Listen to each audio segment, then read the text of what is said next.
What's going on, gamers? So we got some interesting news here from Circana that I didn't really pay attention to yesterday, but I just read recently, and it's something to talk about. Definitely how things can get even better with what's coming around the corner. I mean, you guys know what I mean. You'll figure out. It says the PS5 Pro, and this is interesting because this is what a lot of people were worried about when we're talking about price difference too. Because the PS4 Pro price was absolutely astronomically amazing. You know what I mean? You gotta say, man, $399 for that at that time for being a Pro model, the original price of the launch, because how generations is supposed to go. I mean, there was no better deal than that in console history. It was just phenomenal.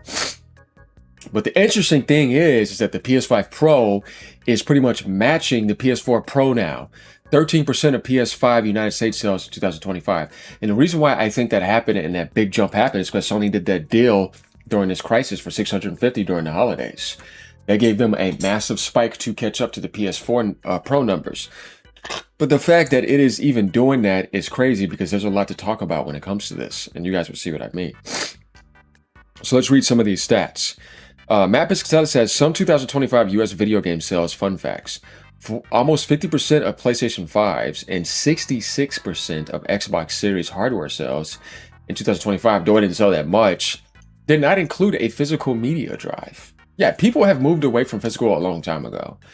13% of PS5 purchases in 2025 were of Pro models. You see that? And that's because that price affordability, I guarantee you, boosted it up. It was probably half of that before that. And that was a huge surge. Definitely people knowing the PC market conditions and the conditions that are just coming with RAM, NAND SSD price hikes, GPUs, NVIDIA's nonsense, and all that. And then you got PlayStation Portal now has a 7% attach rate to PS5 hardware lifetime. And that just shows that there is already a slight demand for a PlayStation handheld that is actually official. And that even in Japan, that would go up too because, you know, they like handhelds. So there's definitely some stuff to talk about when it comes to this. First off, the 13% of PS5 purchases in 2025 were of Pro models, and seeing it match the PS5 Pro is the main topic here. And the reason for that is that, let me just say this, the price did go up, but they did a $100 off deal. But here's something to think about. Is it going to keep equal with it, or will it fall back, or will it surpass it? Let me tell you something, it's not going to fall back. And there's a 100% reason for this. The PSSR 2.0 is coming around the corner. We saw what PSSR 2 is going to be capable of doing. We got some highlights. We saw that 5K image, but of course being downscaled to 4K to make the 4K look better. We saw reduced ghosting, because we need reduced ghosting, right? Improved frame rate, where fidelity mode can perform like performance mode, but performance mode can go past 70 to 80 frames up to 100 to 120 frames per second, which is actually really good. We saw stuff like super resolution, which NVIDIA already has for their aspects.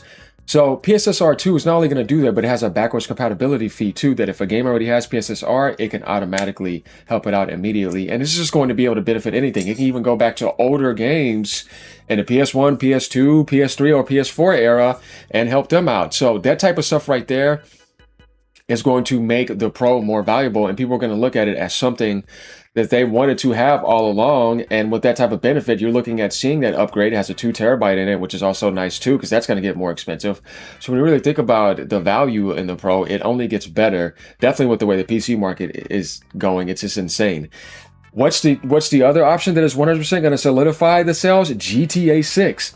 So when you think about PSSR 2 coming and GTA 6 coming this year, it's going to give you the idea that it's going to stay doing as well as the PS4 Pro, or it may even pass it up. And the crazy thing about that is you're like, wait, hold on, but this thing is almost twice the price, right? Because the Pro is $399. So this isn't $800. Even if it was $700, okay, it's still like $300 more, right? $750, it went up more. It was $650 at one point, $250 more.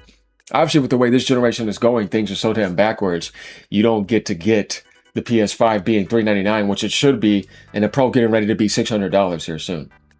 Or at least $650, you know what I mean? Like permanent price drop for that. That would be the ideal market right now, where it's like, yeah, I mean, you could get PS5 for $399. That's the price. You know what I mean? And the Switch 2 would be $399 because it was supposed to launch like that, right? And then the series would be pretty much the same thing, and the Series S should be $300 or going down to $249. Have 3 months of Game Pass bundles, and the Series X should be the same price as the PS5. Should be $399, right? Or at least $449 if they wanted to do that. But no, we're not doing that. It's the extreme opposite. So that's the crazy part when you see that, and then it's still matching it. And that's how much people really wanted that deal in the holidays, knowing too that GTA 6 is not going to be coming to PC. And with all the delays, who knows how long it would take for that? The GTA 6 PC port could be getting delayed, right? If they want to do that, make the assets for that, do the anti-cheat, make sure the online is done well too. That may take a little bit longer. So what are you going to be looking at with the console life cycle just being extended? As I told you people in the last video, if you didn't know, Sony's extending the life cycle of the PS5 and delaying the PS6. You see what I mean? So that makes the Pro more valuable. You can get your more value out of it. You can get more value out of it. Yeah, right? Yeah, that's funny. I don't know what I just did there. I just had a freaking whatever. No, but seriously though, guys, here's the thing. Like, I don't want something like that to launch, and then 2 years later, I have the PS6. Like, no. At least make that thing last 3 or 3.5 years. That would be nice. And there's gonna be people who are gonna stay on it longer because you don't have to upgrade to PS6. You can be on a Pro for quite some time. It's still gonna be there playing all those other games. So you're gonna be fine with that. So you could have that say, oh, last you 5 years if you want 6 years, depending on how long you want to wait, right? For me, I'm just going to trade it in and get the PS6 because, why not? I can do that. And yeah, I mean, GameStop needs that anyways because they suck. GameSlop. That's what I'm going to call them. But yeah, I mean, with PSSR 2 and GTA 6, along with the deals in the holidays leading up to that, and knowing that this console cycle is going to be extended and the PS6 is not coming out, so it's not going to be the candy to immediately move to play GTA 6. It's going to be the PS5 Pro.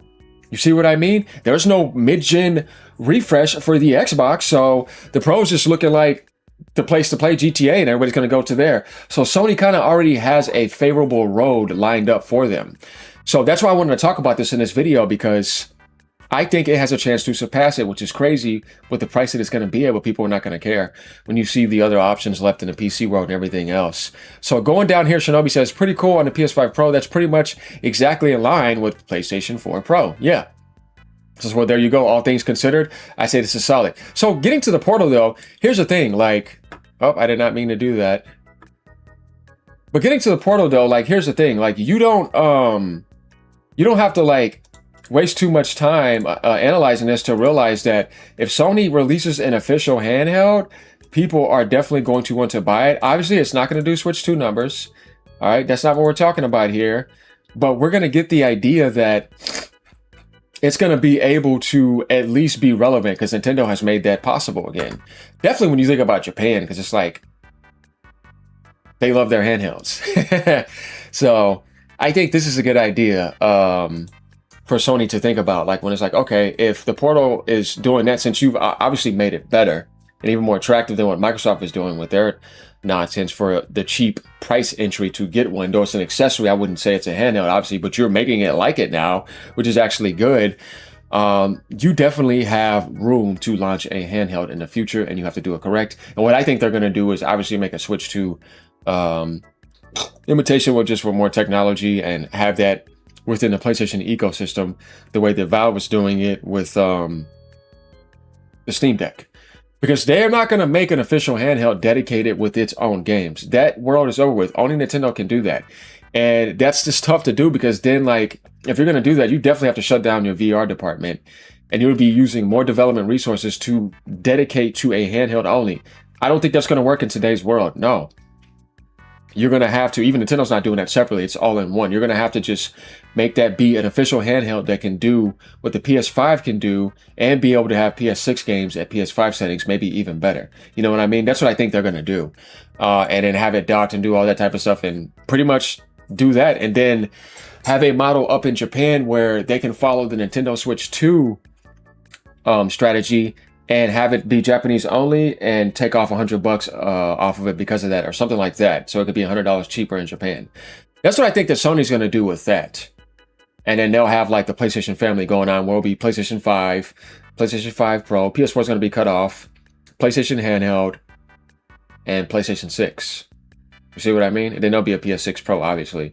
But that will be pretty much the lineup there. And the PS5 is going to be the cheaper entry PC aspect in the console market world, since that's what Sony is, since they get you know, pretty much everything besides Nintendo, because nobody can get Nintendo, not even PC. But they'll be like, hey, I got PlayStation, I got my own exclusives, my timed exclusives, I got all the Xbox games, just like Steam or PC does, and I'm the open market that gets my money hats too, so I'm going to be getting all those for the PlayStation ecosystem. And that's where Sony's good at, and moving their hardware. So that's what I think about this analysis right here. You guys let me know what you think. Looking at some comments, good to hear. Loving my PS5 Pro. Still waiting on a PS5 Pro plate, Sony, and GTA 6 hasn't even been released yet. That's what I was saying. I very much do regret picking one up, especially before the price increase and with the PSSR upgrades coming. Oh, very much do not regret. Sorry about that. Yeah, I mean, me neither. I'm loving it now. That's why I waited. I didn't get I waited a year to get mine. And I traded in my PS5 that they jacked up the price and paid like $3 something for mine. Not that much. So, people pretty much saying the same thing. They're loving the Pro. It's definitely going to be more valuable soon when we get the PSSR update, I think in February. That's what I'm thinking. So, yeah, guys, let me know what you think about that. All right, peace out. Keep gaming. Later.